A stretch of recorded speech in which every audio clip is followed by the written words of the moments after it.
No sé vosaltres, però a mi m'agraden aquelles receptes que fas amb pocs ingredients i queden de conya. I avui farem això. Amb ben poca cosa farem unes creps d'espinacs i una recepta típica de Suïssa, el Rösti.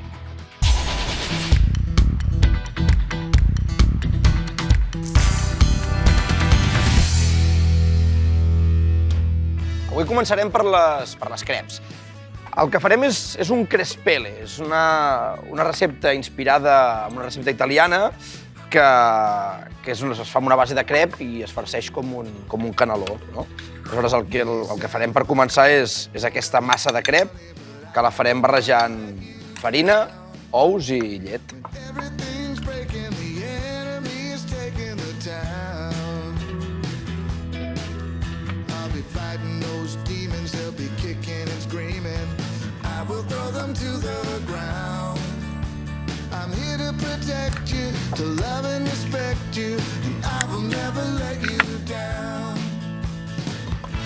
Mireu, és molt important que aquesta massa ens quedi superfina.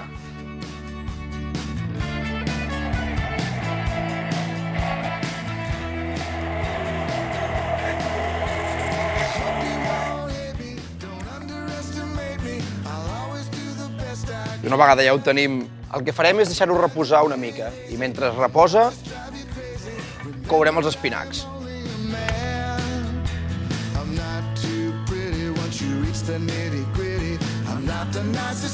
Escalfem la paella amb una mica d'oli i mentrestant, mireu, jo ja tinc els espinacs nets. Això dels espinacs és allò que fa de mal medir, no? Perquè ara sembla que n'hi hagi molts. Ostres, vols dir que ens ho menjarem tot això i després ho posarem a la paella i de cop i volta ens quedarem sense res. No patiu, jo aproximadament calculo uns 300 grams per 4 persones perquè les creps quedin ben farcides, no? Que no es vegi allò com... Ja que fem com una espècie de caneló que es vegi guai. Ara ja ho tenim calent i és qüestió de coure els espinacs.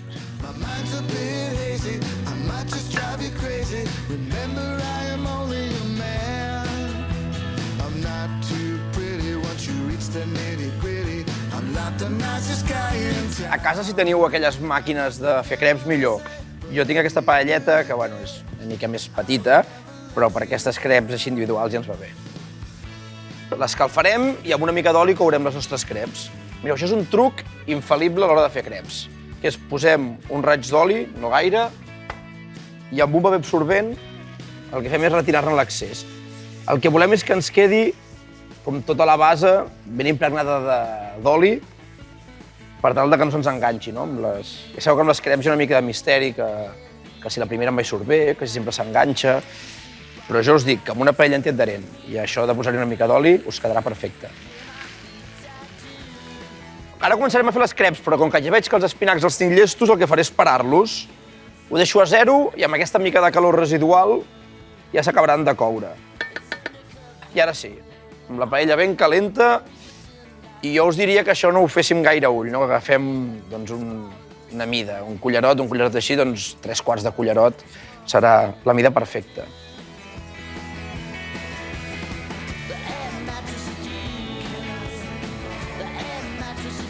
El que hem de fer és repartir bé la massa, que ens quedi així ben distribuïda. Ara. I deixar que cuini, no? Hem d'anar veient quan comença a fer bombolletes per, pam, donar-li la volta.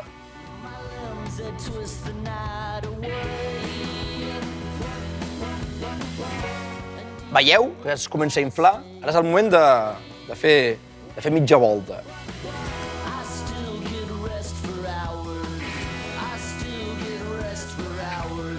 I mentrestant jo ja m'he preparat aquí un drap.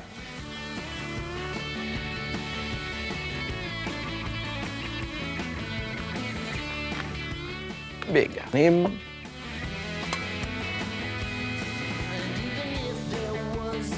Anem amb la següent. Repetim l'operació, una miqueta més d'oli, o inclús si el paper us ha quedat ja molt untat, ja us anirà bé també.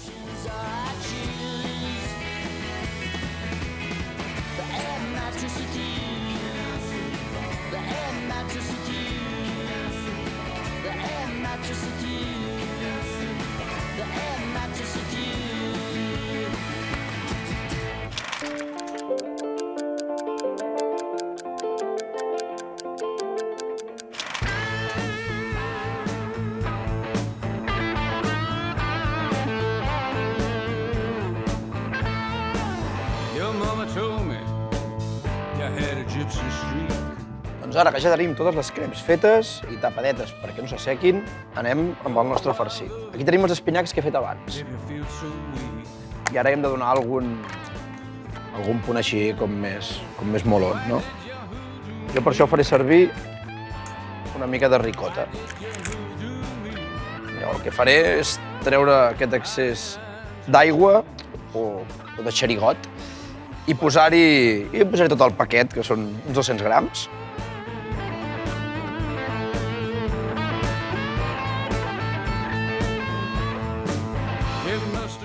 I amb l'ajuda de la llengua ho barrejarem bé.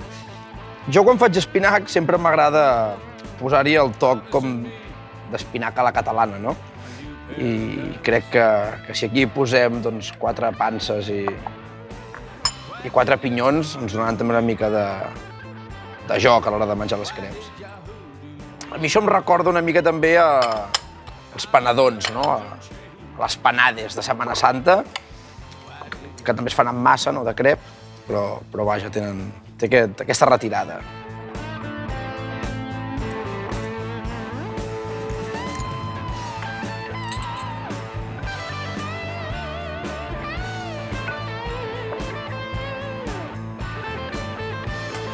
I abans de començar a farcir-ho, sí que posarem una mica de sal i també pebre negre al gust. Aquesta és la versió així com més clàssica, no? Però vosaltres aquí podríeu jugar a posar-hi, no sé, per què no posar-hi una mica de curri o alguna altra espècie que us agradés.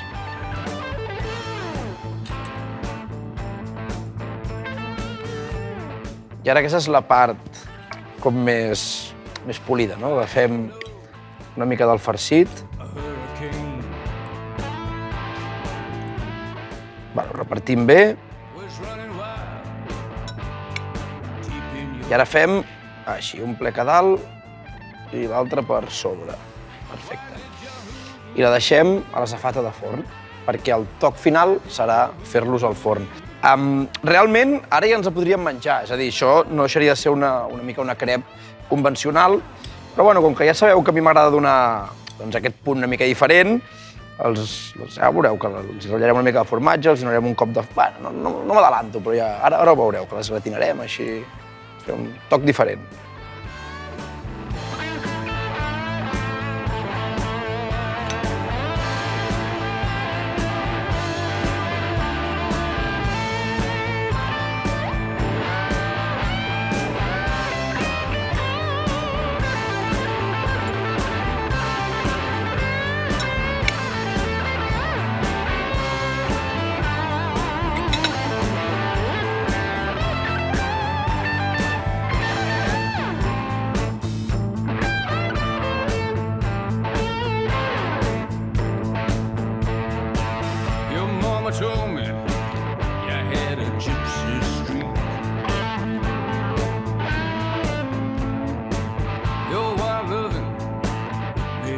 I ara que ja tenim les creps, anem a posar-hi una mica de grana padano. Aquest és el toc final, eh?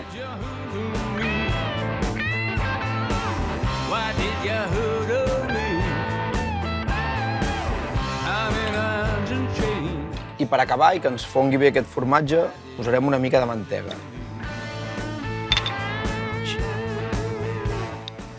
Aquí el que volem és que ens gratini, és poca estona. Jo tinc el forn a 180 graus i el que faré és tenir-los, 5 minutets per tal que ens quedi el cruixent del gratinat.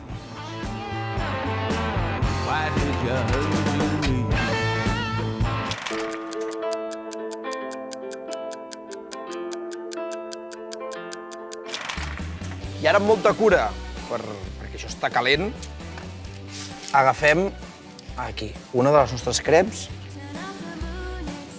i la posem en un plat.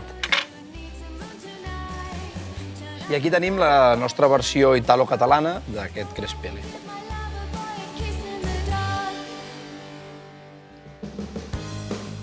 Aquesta és una recepta supertípica de Suïssa.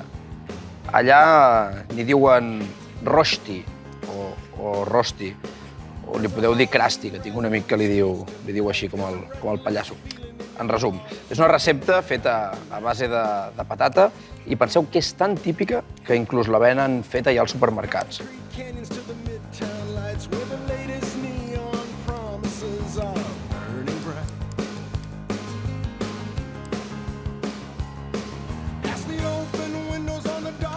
El primer que hem de fer és pelar les patates, perquè avui no farem servir la pell.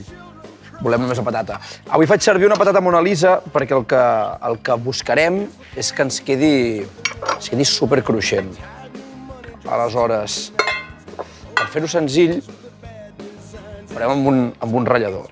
Tenim la patata ja neta i ara toca ratllar-la així, amb mida grossa, no volem una patata fina.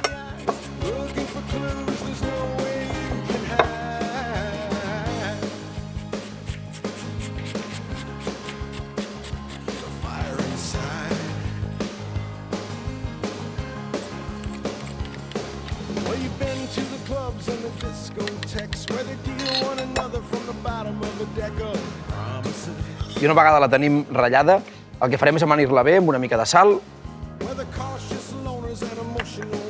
una mica de pebre negre. I avui m'he vingut amunt i tenia una mica de nou moscada, que la nou moscada a vegades allò que la compres no saps què fer-ne, no? Perquè ve un pot amb 5 o 6 anous.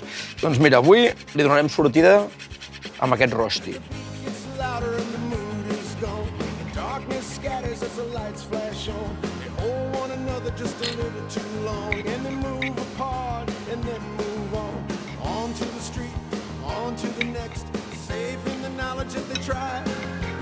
I aquí tinc un drap fi preparat i amb això el que vull aconseguir és treure tota l'aigua de la patata. D'aquesta manera, quan la cuinem, ens quedarà supercruixent.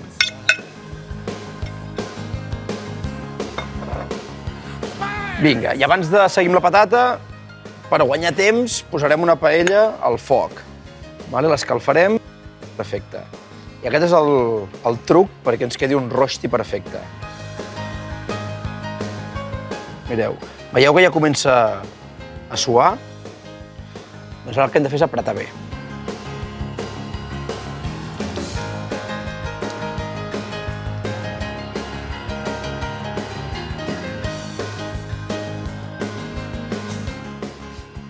Això, com més ho espremem, doncs més cruixent ens quedarà.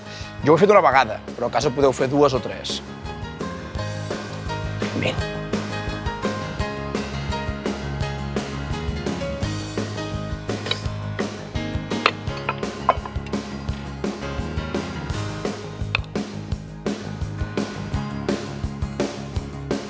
Now the hour is late and he thinks you're asleep. You listen to him dress and you listen to him leave like you knew you would. You hear his car pull away in the street, then you move to the door and you lock it when he's gone for good. Then you walk to the window and stare at the moon, riding high and lonesome through a starlit sky. And it comes to you how it all slips away. Youth and beauty are gone one day. La gràcia d'aquest rosti és que ens quedi com una capa superfina i que ens quedi molt cruixent. Per tal que ens quedi així, jo la tindré aproximadament uns 6 minuts per cada banda. Però això també heu d'estar una mica vius vosaltres, heu d'anar mirant i quan veieu que queda ja enrossida, feu la volta.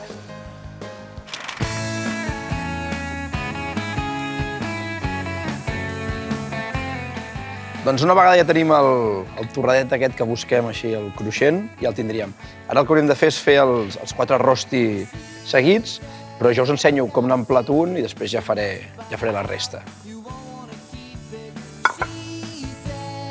Ara és el moment aquell de posar-ho bonic, no? De fer l'emplatat, així. Farem el foc. I jo per aquest rosti hi posaré una miqueta de salmó fumat. A Suïssa normalment també hi posen cansalada o més formatge, però bueno, això ho podem tonejar una mica com vulguem nosaltres. Així que mira, si agafem uns filets, així, de salmó fumat, i ho emplatem una mica cookie, doncs ja farà el fet. Una mica de formatge brie.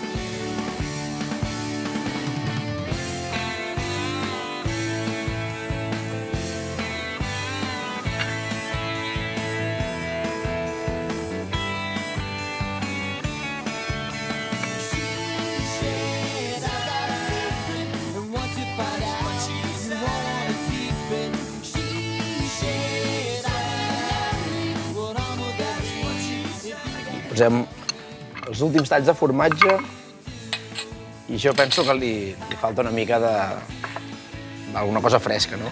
Mireu, aquí tinc uns quants cirerols i ara us ensenyaré un truc d'aquests d'Instagram per tallar-los. Ho tapem així amb un plat i amb un ganivet que estigui ben esmolat. Mireu. Ja tenim els nostres cirerols tallats per la meitat. Que és fàcil?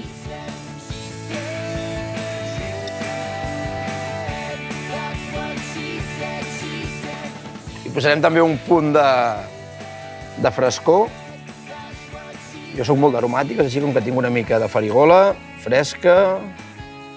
La posarem per sobre i ja ho tenim.